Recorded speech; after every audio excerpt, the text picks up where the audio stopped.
চলুন আমরা এরপরে পার্ট 3 তে বাকি কোশ্চেনগুলো দেখে নিই। 31 নাম্বার কোশ্চেন কি বলছে, মৃত্তিকা সৃষ্টির গৌণ নিয়ন্ত্রক, এ ভূমিরূপ, বি বৃষ্টিপাত, সি জীবজগৎ, ডি উষ্ণতা। দেখুন এখানে আমরা একটা ফর্মুলা জানি, soil is the function of climate, CL climate, O হচ্ছে অর্গানিজম, আর হচ্ছে রিলিফ, টি হচ্ছে প্যারামেটেরিয়াল, টি হচ্ছে টাইম। এবার এখানে কিন্তু একটু চালাকি করেছে, ঠিক আছে। এখানে আমরা মানে জলবায়ুর যে মেনলি দুটো উপাদান থাকে, একটা হচ্ছে বৃষ্টিপাত আর একটা হচ্ছে উষ্ণতা, এটাকে ভেঙে দিয়েছে, ঠিক আছে। তাহলে বৃষ্টিপাত উষ্ণতা জলবায়ুর মধ্যে পড়ে যাচ্ছে, ঠিক আছে। আর জীবজগৎ হচ্ছে সক্রিয় উপাদান, আমরা সবাই জানি। আর তাহলে এখানে প্যাসিভ উপাদান কি বা গৌণ উপাদান হচ্ছে ভূমিরূপ। তাহলে উত্তর কি হবে, 31 এ হবে। এটা মনে রাখবেন, আমি শর্টকাট পদ্ধতি কি বলেছিলাম, এটা সবসময় এভাবে মনে রাখবেন, ঠিক আছে। দেখুন সক্রিয়, সক্রিয় মানে আমরা বলতে পারি জীবন্ত, তাই তো। যে সক্রিয় আছে সে জীবন্ত আছে, জীবন্ত আগ্নেয়গিরি বা সক্রিয় আগ্নেয়গিরি যেমন। তাহলে দেখুন প্রথম হচ্ছে বুর্গির্য, বুর্গির্যতে হচ্ছে কি জলবায়ু, বুর্গির্যতে কি হচ্ছে জীবজগৎ, বুর্গির্যতে হচ্ছে জীবন্ত বা সক্রিয়। তাহলে এই ফর্মুলা মনে রাখলে কিন্তু আমরা কখনো ভুল হবে না যে মৃত্তিকা সৃষ্টির কোন প্রক্রিয়াগুলো অ্যাক্টিভ আর কোনগুলো প্যাসিভ।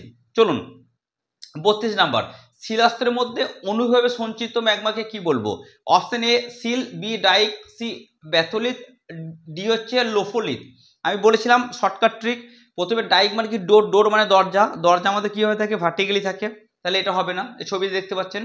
আচ্ছা ব্যাথলিথ মানে বিশাল বড় আকৃতির যে আগ্নেয় হবে, বয়ে বিশাল, বয়ে ব্যাথলিথ বলেছিলাম, তাহলে ব্যাথলিথ হবে না, ঠিক আছে। আর লোপলিথ কি, লোপলিথ হচ্ছে ওই বাটির মতো মানে অবতল আকৃতি বিশিষ্ট, তাহলে এটাও হবে না। যেহেতু দিচ্ছে অনুভূমিকভাবে, ঠিক আছে। সিল, সিল যখন আমরা শুয়ে পড়বো, আমরা যখন বিছানায় শুয়ে পড়ি এভাবে শুই অনুভূমিকভাবে, তাই উত্তর কি হবে 32 এ হবে সিল। ওকে চলুন 33 নাম্বার কোশ্চেনটা দেখে নিই। কি বলছে, মৌসুমী নিম্নচাপে দুর্বল হয়ে যাওয়া এবং উত্তর ভারতের সমভূমি থেকে মৌসুমী বায়ুর পশ্চাদপসরণের ফলে যে সাময়িক উচ্চ তাপমাত্রা ও আর্দ্রতাযুক্ত অসহনীয় তাপমাত্রা তৈরি হয় তাকে বলা হয় September heat, October heat, November heat, December heat. চলুন প্রথমে 4টি হিট সম্পর্কে জেনে নিই সংক্ষেপে। সেপ্টেম্বর হিট কাকে বলছে না, যখন বর্ষা বিদায়ের সময় ভ্যাপসা গরম হয়, বর্ষা যখন বিদায় নিয়ে নেয় এবং আমাদের ভ্যাপসা গরম হয়, তখন সেটাকে আমরা কি বলবো সেপ্টেম্বর হিট। অক্টোবর হিট কাকে বলবো না, বর্ষা শেষ হবার পরে, ঠিক আছে, যখন আর্দ্র গরম হয়, ঠিক আছে, যখন আর্দ্র গরম, ঠিক আছে। 3 নম্বর নভেম্বর হিট কাকে বলবো, শীত আসার আগে যে আমাদের হালকা গরম লাগে সেটাকে নভেম্বর হিট বলছে। আর ডিসেম্বর হিট কাকে বলছে, শীতের সময় সূর্যের রোদে যে আমাদেরকে দিনের বেলায় গরম লাগে সেটাকে বলছে ডিসেম্বর হিট।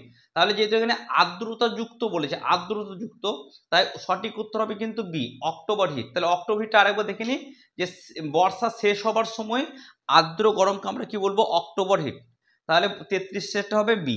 চলুন 34 নাম্বার কোশ্চেন দেখিনি, ফিওর্ড উপকূল সৃষ্টি হয়, ঠিক আছে, কি হবে। অপশন দিচ্ছে সমুদ্র তরঙ্গের আঘাতে, বি হচ্ছে নদী উপত্যকা নিমজ্জিত হয়ে, সি হচ্ছে হিমবাহ উপত্যকা নিমজ্জিত হয়ে, ডি হচ্ছে উপকূল প্লাবিত হয়ে। দেখুন সমুদ্র তরঙ্গের আঘাতে আমরা জানি যে কি কি সৃষ্টি হয়, ক্লিপ সৃষ্টি হয়, কেভ সৃষ্টি হয়, আর্থ সৃষ্টি হয়, স্ট্যাক স্ট্যাম এগুলো সৃষ্টি হয়, তাহলে কিন্তু এটা হবে না, এই অপশনটা হবে না। আচ্ছা নদী উপত্যকা নিমজ্জনের ফলে আমরা কি জানি রিয়া উপকূল সৃষ্টি হয়, ঠিক আছে, তাহলে এটাও হবে না। আচ্ছা উপকূল যখন প্লাবিত হয়ে যায় মানে বন্যা হয়ে যায়, ঠিক আছে, উপকূলে বন্যা হলে কিন্তু মানে সেক্ষেত্রে কোনো ফিওর্ড উপত্যকা হবে না, তাহলে এই আমাদের ডি এটাও হবে না। তাহলে ফিওর্ড মানে আমরা সবাই জানি হিমবাহ উপত্যকা যখন সাবমার্জ করবে তখনই হবে, তাহলে এটার উত্তর কি হবে 34 সি হবে। চলুন 35 কি বলছে, বিচ্যুতির চরম পরিমাপের একক কি, এ সেন্ট্রাল টেন্ডেন্সি, বি হচ্ছে quartile deviation and standard deviation, C হচ্ছে কোএফিসিয়েন্ট অফ ভেরিয়েশন, ঠিক আছে, ডি হচ্ছে কোএফিসিয়েন্ট অফ রেঞ্জ, ঠিক আছে।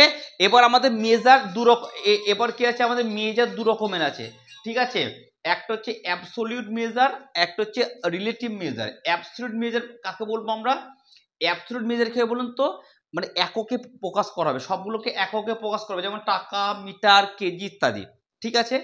আর রিলেটিভ মানে এই রিলেটিভ কথাটা যেখানে হবে সেখানে কিন্তু ইউনিট লেস, এখানে কিন্তু কোনো ইউনিট থাকে না, শতকরা কিংবা আমরা অনুপাতে প্রকাশ করি, ঠিক আছে। এরপরে এখানে কিন্তু এই যে রিলেটিভ মেজার এই তিনটে পড়বে, coefficient of variation, coefficient of range, এগুলো ঠিক আছে, সেন্ট্রাল টেন্ডেন্সি, এগুলো কার মধ্যে পড়ে যাবে, এগুলো পড়ে যাবে রিলেটিভ মেজারের মধ্যে। আর আমরা জানি সেন্ট্রাল টেন্ডেন্সি মানে কি কেন্দ্র, গড় মানকে বোঝায় বা কেন্দ্রীয় মান আমরা সেন্ট্রাল টেন্ডেন্সি জানতে পারি। তাহলে এখানে quartile deviation and standard deviation. Quartile deviation মানে এখানে ফোর্থ কোয়ার্টাইল যেটা আছে সেটা নির্দেশ করে। তাহলে এখানকার সঠিক উত্তর কি হবে? 35টা বি হবে। ওকে, চলুন 36 নাম্বার, ভারতের সর্বপ্রথম জাতীয় উদ্যান কি নামে পরিচিত? এ হচ্ছে সুন্দরবন। আমরা যে সুন্দরবন ওয়েস্ট বেঙ্গল অবস্থিত, রয়্যাল বেঙ্গল টাইগারের জন্য বিখ্যাত, প্রথম নয়, ঠিক আছে, কেটে দিতে হবে, তাহলে এটা হবে না। হচ্ছে কানহা, কানহা হচ্ছে মধ্যপ্রদেশে অবস্থিত, ঠিক আছে, বা কানহা বারাসিঙ্গা বলে, ঠিক আছে, সোয়াম ডিয়ার একটা হরিণ আছে, সেই হরিণের জন্য কানহা কিন্তু পরিচিত, তাহলে এটা হবে না, ঠিক আছে। কাজিরাঙ্গা, আমরা সবাই জানি অসম রাজ্যে অবস্থিত, একশৃঙ্গ গন্ডারের জন্য বিখ্যাত, এটাও হবে না, ঠিক আছে। প্রথম আমাদের জাতীয় উদ্যানের নাম কি হচ্ছে? জিম করবেট, বর্তমানের নাম জিম করবেট, ঠিক আছে। এটা প্রথম 1936 সালে প্রতিষ্ঠিত হয়েছিল। প্রথমের নাম কি ছিল?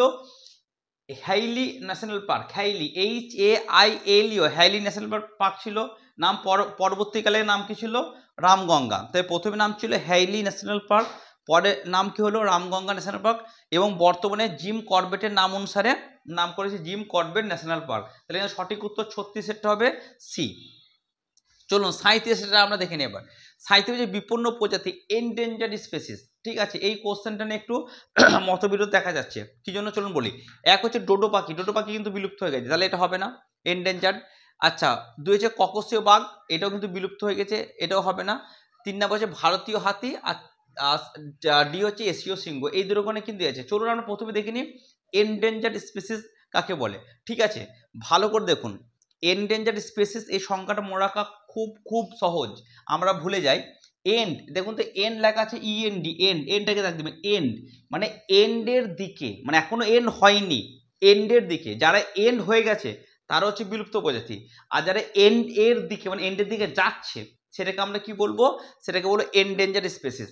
তাহলে এই দুটো, ভারতীয় হাতি এবং এশীয় সিংহ, দুইটি কিন্তু এন্ডেঞ্জার্ড স্পেসিস। এরপরে আমরা যদি আরেকটু গভীরে যাই তখন আমরা দেখব এই এশীয় সিংহ শুধুমাত্র আমাদের ভারতের গির অরণ্যে, গুজরাটে দেখতে পাওয়া যায়। এর বর্তমান সংখ্যা আনুমানিক 675 থেকে 700 মাত্র। ওকে, আর এদিকে ভারতীয় হাতি যেটা আছে সেটা কিন্তু ইন্ডিয়া এবং সাউথ এশিয়ায় দেখতে পাওয়া যায়। এর সংখ্যা 27 থেকে 30 হাজারের মতো বর্তমানে আছে আনুমানিক, ঠিক আছে। দুটো প্রজাতি কিন্তু এন্ডের দিকে, মানে শেষের দিকে। এরপর যেহেতু এই এশীয় সিংহটা সংখ্যা আরও কম, ঠিক আছে, তাই এটাকে ক্রিটিক্যালি এন্ডেঞ্জার্ড বলা হয়, মানে ক্রিটিক্যালি এন্ডেঞ্জার্ড। ওকে, তাই আমার মনে হয় যে অপশন কিন্তু দুটো নিতে পারে। ফার্স্ট চয়েস থাকবে ডি, এশীয় সিংহ, ঠিক আছে, আর সেকেন্ড চয়েস থাকবে ভারতীয় হাতি। কারণ কি বলুন তো, ক্রিটিক্যালি এন্ডেঞ্জার্ড এই কথাটা কিন্তু এখানে অ্যাড করা নেই, তাই দুটো নিতে পারে। অবশ্যই বারবার বলছি, যদি কমিশন মনে করে দুটোর মধ্যে যে কোনো একটা উত্তর নেবো, তাহলে একটা উত্তর যদি নেয় তাহলে অবশ্যই এশীয় সিংহ নেবে, আর যদি ওরা মনে করে যে দুটো উত্তরই ঠিক দেবো তাহলে ডি আর সি হবে, ঠিক আছে। যদি মনে করে যে 1 নম্বরকে বেশি নাম্বার দেবো, 2 নম্বরকে বেশি নাম্বার দেবো, তাহলে প্রথম 1 নাম্বার রাখবে এশীয় সিংহ, আর 2 নম্বরে রাখবে কি? ভারতীয় হাতি। আশা করছি বোঝাতে পেরেছি কেন এই দুটো নিয়ে এত কনফিউজ হচ্ছে। চলুন এবার যে 38 নম্বর কোশ্চেন, উইকেটার 1962 সালে বায়োমাস শ্রেণীবিভাগের দুটো মুখ্য উপাদান কি কি নিয়েছিল, ঠিক আছে। এটা খুব ইজি কোশ্চেন ছিল। এটা উত্তর হবে কি? গড় বার্ষিক তাপমাত্রা ও গড় বার্ষিক অধঃক্ষেপণ, ঠিক আছে। আচ্ছা, বি ছিল গড় বার্ষিক শক্তির প্রাপ্যতা, গড় বার্ষিক খাদ্য উৎপাদন, সি গড় উষ্ণতা, গড় তাপমাত্রা, ডি হচ্ছে গড় আর্দ্রতা, গড় তাপমাত্রা।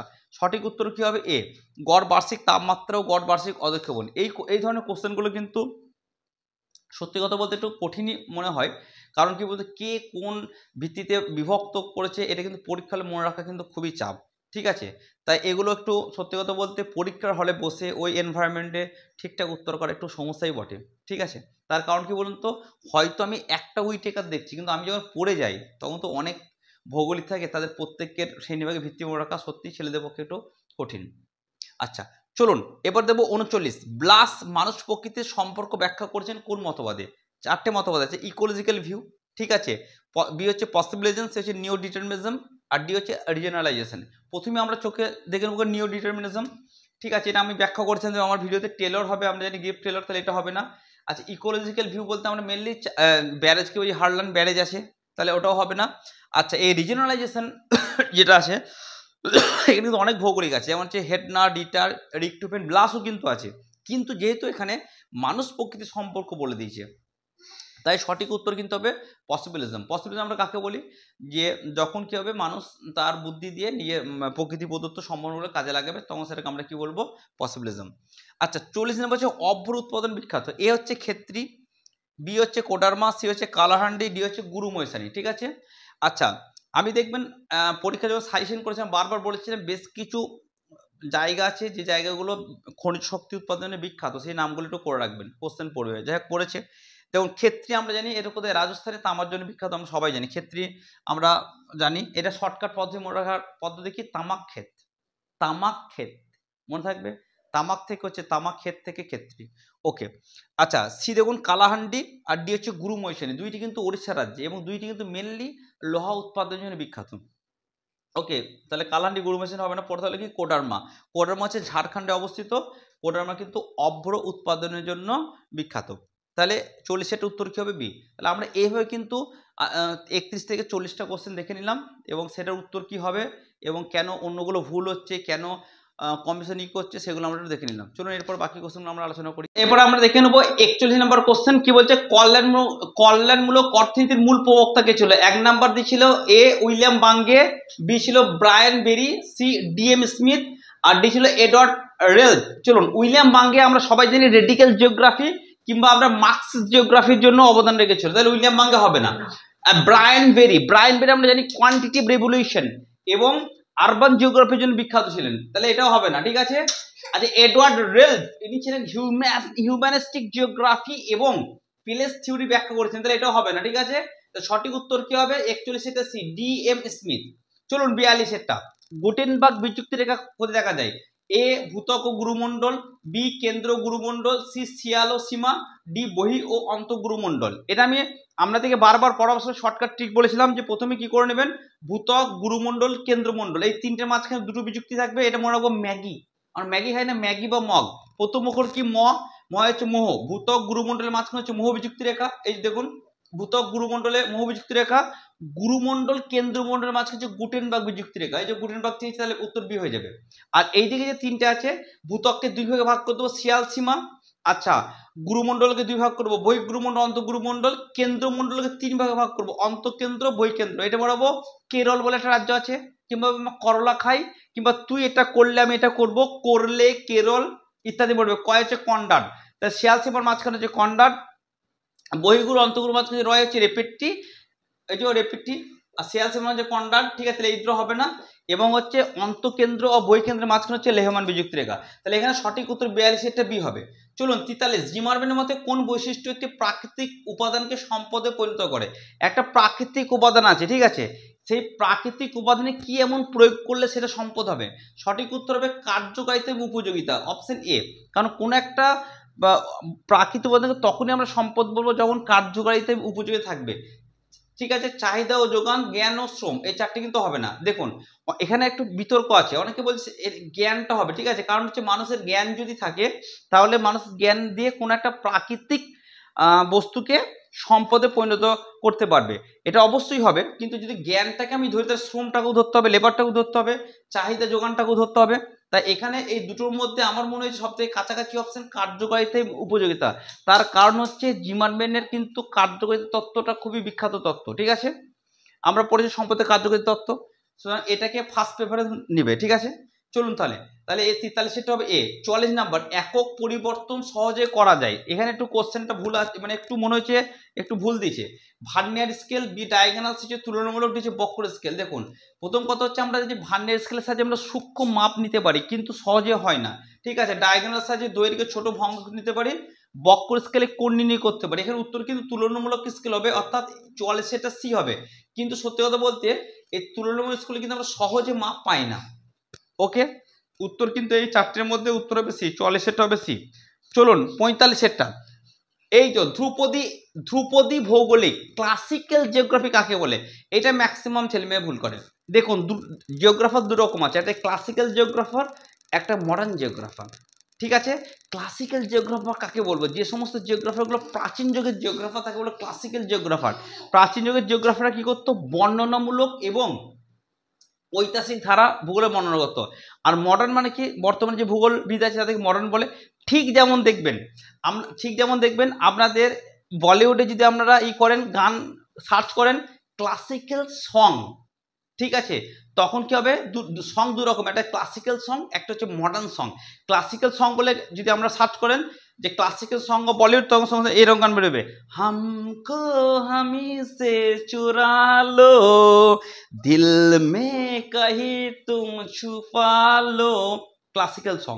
ঠিক আছে, আবার কি, देखा है पहली बार साजन की आंखों में प्यार, ক্লাসিক্যাল সং, আগেকার যুগের গান। কিন্তু আবার একটা গান কি আছে, मेरा मन क्यों तुझे चाहे मेरा मन तुझे देखा तो ये जाना सनम, এসব ক্লাসিক্যাল সং আগেকার যুগে উদিত নারায়ণ গেয়েছে, তারপর আলকা ইয়াগনিক গেয়েছে, কুমার শানু গেয়েছে। ঠিক আছে, ঠিক আছে। আর এখন যে মডার্ন গান বলেন, মডার্ন গান লেগলি হানি সিং এর গান বেরিয়ে যাবে। ঠিক আছে, তুই হে পানি পানি পানি এ যে হানি হানি হানি, মডার্ন। কি বাদশার গান গাইবেন, বাদশা বলে একটা আছে পপ সং, মডার্ন গান। কি গান বলছে, ডিজলা বাবু গানা চালা দো, ডিজলা বাবু গানা চালা দো, গানা চালা দো, কি সব গান, নাচে মাথা আর নাচে মুন্ড। ঠিক আছে, ঠিক সেরকম দেখুন চারটে অপশন আছে, হাম্বল আর রিটার, এরা ছিল কিন্তু ভূগোলের বলিউডের শাহরুখ খান আমির খানের মতো, উদিত নারায়ণ আলকা ইয়াগনিকের মতো। তাহলে হাম্বল হচ্ছে ক্লাসিক্যাল জিওগ্রাফার, প্রাচীন জিওগ্রাফার। উনি কি করছেন, ভূগোলকে বর্ণনামূলক ঐতিহাসিক বর্ণনা করেছিলেন। কিন্তু বাকি যেগুলো অপশন আছে, আলফ্রেড হেটনার, স্পিফার হান্টিংটন, এই তিনজনই কিন্তু ছিল ভূগোলের হানি সিং, বাদশা, মানে এই তিনজন হচ্ছে মডার্ন জিওগ্রাফার। হান্টিংটন কি, হেডনার কি জন্য বিখ্যাত ছিল, রিজিওনাল জিওগ্রাফির জন্য বিখ্যাত ছিল। আর যে স্পিফার কি জন্য বিখ্যাত ছিল, কোয়ান্টিটিভ রেগুলেশনের জন্য অবদান ছিল। আর হান্টিংটন ছিল ইভিএস, এনভায়রনমেন্টাল ডিটারমিনিজমের জন্য বিখ্যাত ছিল। তাহলে এই তিনজন কি হচ্ছে, এই তিনজন হচ্ছে মডার্ন জিওগ্রাফার। আর হাম্বল এবং রিটার ছিল ক্লাসিক্যাল জিওগ্রাফার। তাহলে ক্লাসিক্যাল জিওগ্রাফার বা ধ্রুপদী ভৌগোলিক কাকে বলে আমরা জেনে নিলাম।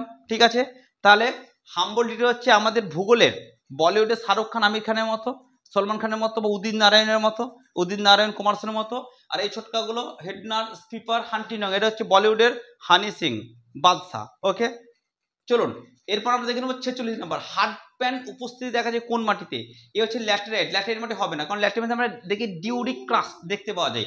আচ্ছা, ডিউরিক ক্রাস্টটা কি একটু বর্ণনা করে দিই, দেখবেন ডিউরিক ক্রাস্ট কি হয়, যখন মাটির নিচে শক্ত জিনিস জমা যায় তখন সেটা আমরা ডিউরিক ক্রাস্ট বলে। যেমন দেখবেন আমরা কফি খেয়েছেন, দেখবেন কাঁচের বোতলে যখন আমরা কফি আনবেন, ঠিক আছে, কফি দীর্ঘদিন না খেলে দেখবেন কাঁচের বোতলের নিচে শক্তভাবে জমে যায়, ওটাকে আমরা ডিউরিক ক্রাস্ট বলবো।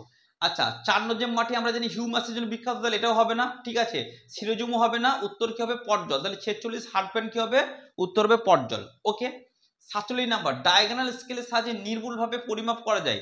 অপশন এ আছে একক এবং দশক মান, অপশন বি দশমিকের পর 2 ঘর পর্যন্ত মান, সি হচ্ছে দশমিকের পর চতুর্থ ঘর পর্যন্ত মান, আর ডি হচ্ছে কেবল পূর্ণ সংখ্যা। এটা সঠিক উত্তর কিন্তু হবে 47, সেটা বি, দশমিকের পর 2 ঘর পর্যন্ত মান।